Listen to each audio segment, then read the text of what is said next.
And I look at it, I'm like, what the hell was I thinking? Why did I do that? It's like fun and a little shocking. It definitely speaks of desperation. Yeah, but desperation's a great motivator to get where you want to go. Or where you think you may want to go. Yeah. And just get somewhere. We're in Clearwater tonight. I'm Allison Morrow. Hi, I'm Allison Morrow. I'm Allison Morrow. And I've gone to a lot of places. On St. Pete Beach, Allison Morrow. And now with my former Force Recon Marine husband, I'm going off-grid-ish. So it is our last night in our city slicker house. We're moving to the country this weekend. Airstream's already over there if you saw the last video. And we've been wanting to get our neighbor Matt on the channel for a while because he lived in an RV with his family just like we're planning to do. Hey Matt, how are you doing? Skook 'em. So he's gonna tell us all about what it was like and give us some inspiration, or as you'll hear him say later, tell us how to avoid the trauma. Take it away, Matt. What we did was we moved to a little town called Indianola on the Kitsap Peninsula, and my wife had just moved up from Argentina, and I was sort of between situations, and we bought a little piece of land, a third of an acre, in a beautiful wooded area down a dirt road with no utilities and just starting from scratch. And a friend up the road who I'd helped frame his house had a trailer in the woods that was semi-abandoned, and it was a 42-foot Supreme. Oh. That's all we know. Land yacht, rat-infested, moldy, and falling apart.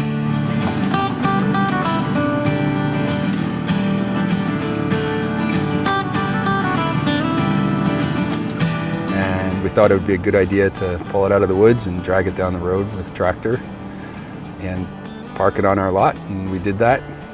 So totally off-grid at that point. I mean, really off the wall than off-grid. I mean, we just didn't have anything, so it was off-grid in that sense. It was like camping in a trailer. Whatever the opposite of glamping is, that's what we were doing. Right. So I thought, so when you say semi-abandoned, what exactly do you mean by that? Because that's an interesting turn of phrase. Well, only the only person we knew that stayed in there had no other choice. Gotcha. Yeah, and was kind of forced out by the elements. And we were planning on doing a documentary, but just like life took over and we never got around to it. So we have this footage, and it's the video that I saw this morning was of an orange tractor pulling this 42-foot land yacht out of the woods and onto a dirt road. And I look at it, I'm like, what the hell was I thinking? Why did I do that? So it's like fun and a little shocking. It definitely speaks of desperation. Yeah, but desperation's a great motivator to get where you want to go. Or where you think you may want to go. Yeah. And just get somewhere. Yeah, and optimism. Yeah. You know, a lot of optimism. What was the best part about it? Simple living. I mean, waking up in the woods is amazing. We have footage of like deer. You know, we used to have deer walking around our property before we built the house. They seem to have found another path since then. But I saw a bear walk past the house once, like right past my porch, and kind of followed it a little bit into the woods. And just I'm from New Jersey, and I didn't grow up near a lot of nature, and so for me, being out in the Northwest, like a pioneer, settling a piece of land, it was just a wonderful experience. And knowing people that are out there doing similar things, building their houses for their families. So you had a choice, so why did you choose it? I mean, before we get into what it was like and refurbing it and everything, I mean, what was the sort of end game, I guess, that you were going after to do that? Well, we needed a place to stay. We wanted to stay on the land. We didn't want to keep wasting money renting. And he paid me $500 to take it away. So it seemed like a good deal. Man, if we had been able to get the guy to pay us to take the Airstream, that would have been nice. Next level. Yeah. Unfortunately, ours didn't have, it had a rat probably in it, but not as many as Probably you were couple. lucky to find in yours. Right. Well, there's rat stories that go with this trailer. So, all right, so you pull it out and you put it on this property that you bought, and you decide you're going to renovate it. What were you thinking, like how long it was going to take or what you wanted to look like at the had end? no idea. So the first thing was that it had this wooden paneling inside of it, and I wasn't planning on ripping all of that out, except when I actually started going inside and poking around, I realized how much rot was behind the wooden paneling. And then I realized how flammable the wooden paneling was, and I was gonna have my little kids in there. So it just, like, I decided, okay. It was kind of like once I got it and got in it, and I really have no choice but to gut it. But at that point, I was able to replace all the rotted structure and run new wiring and new plumbing and new insulation and new drywall. And basically it turned into a house remodel. So where are you living during all this? So my wife was back and forth to Argentina. I was kind of living on the land, but a friend of ours had let us stay in his cabin for some time after our lease ran out on the house we had been staying in. So it was a lot of like in between. Yeah. And it was you and your wife, and you had kids at the time? Yeah, I had 2 kids before we got together, so that they were little toddlers, and then she and I had an infant of our own. How do you do all this with 3 kids? I don't know. I wouldn't do it again, at that time. And this is when I first talked to you about the tiny house thing. It's funny for us to look at like books and brochures and magazines of tiny houses as like somehow a cool thing to do, because for us it was actually just bare knuckle survival. Why did you choose to leave the lifestyle that you were in for this lifestyle? Well, I did go through a divorce, and so we were starting over. The land thing was really what drove a lot of it. Like, let's have our own thing. We're gonna have land and we're gonna build it up. And it was sort of, we got into it and then we figured out how to do it. We didn't really have like a plan going into it of, one thing was gonna follow another. So we kind of put ourselves into a situation where we kind of had to survive and Make it happen. Make it happen. Yeah. So we kind of created the situation in a sense. It's not like we didn't have other options before that, but once we got into it, it was like, how are we going to make this work? Yeah. What was the biggest challenge? I mean, it was more expensive than we realized. Part of it was the extent to which this thing had to be remodeled, and what we really wanted to do was get onto our house. And that was the plan, was we were going to build a house on this property. So like, it felt like there's this huge hurdle in front of us just to get to like baseline to where we could do the thing we really want to be focused on. And then after that, the biggest challenge was living with 3 kids in a 300 square foot trailer. 300 square feet seems pretty big compared to what we're gonna have though.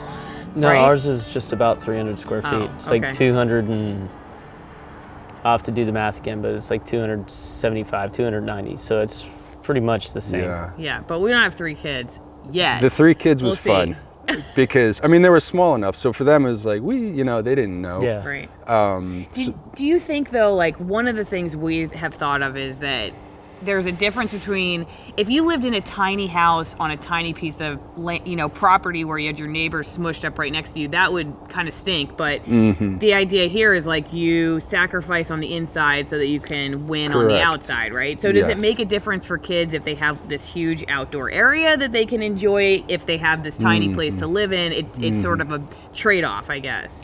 Yeah. Well, the older 2, who again were toddlers at the time, they lived in Lake City in Seattle, so they had the experience at that time of living almost solely indoors and not spending a lot of time outdoors.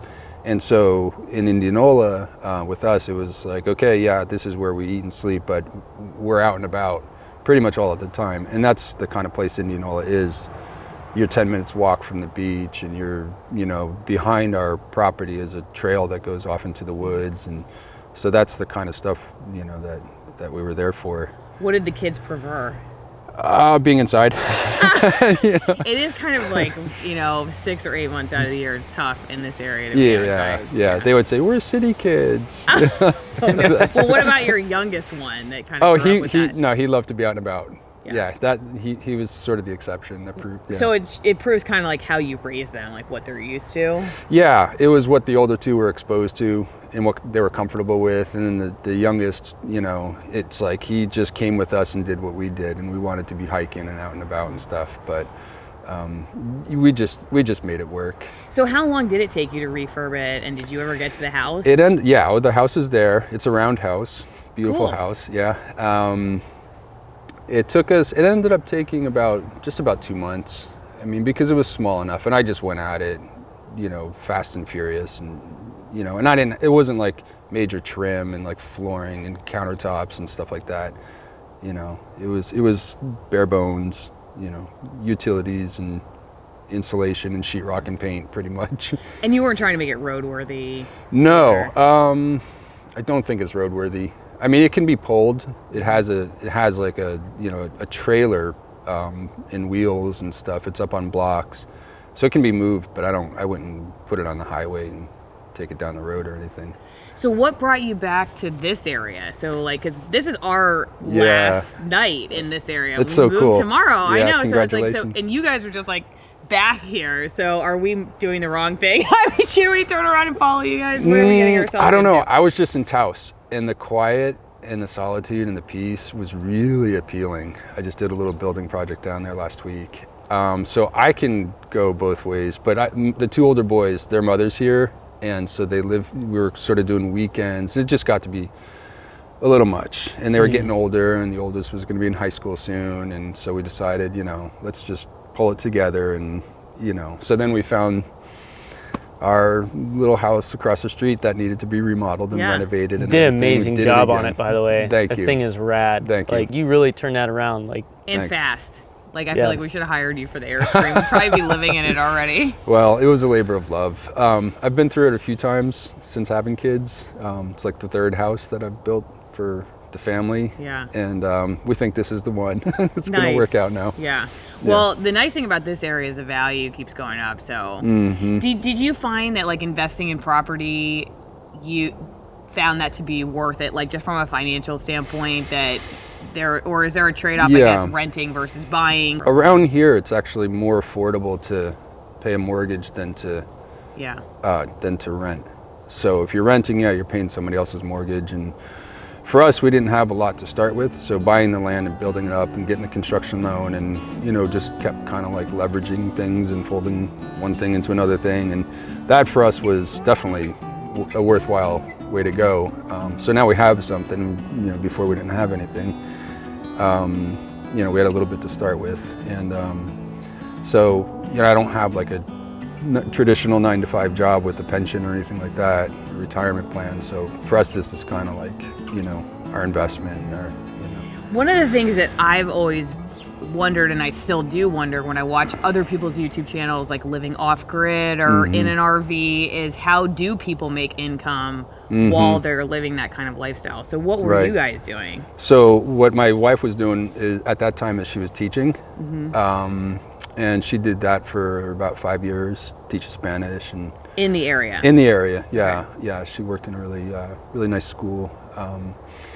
And I've been going back and forth between architecture work and construction for as long as I can remember. So I was always able to find work in the area, and sometimes it was framing a house for somebody and, or building an addition. Sometimes it was, designing the houses. And do you notice more people thinking along that vein? Yeah. Especially in a city like Seattle, where I don't know, it just seems like more and more I hear people kind of saying, I don't know if it's worth it, like dealing with traffic and. Yeah, I mean, I think as like the pressures are building in the urban areas, and things are getting so much more expensive, just the cost of living, cost of housing.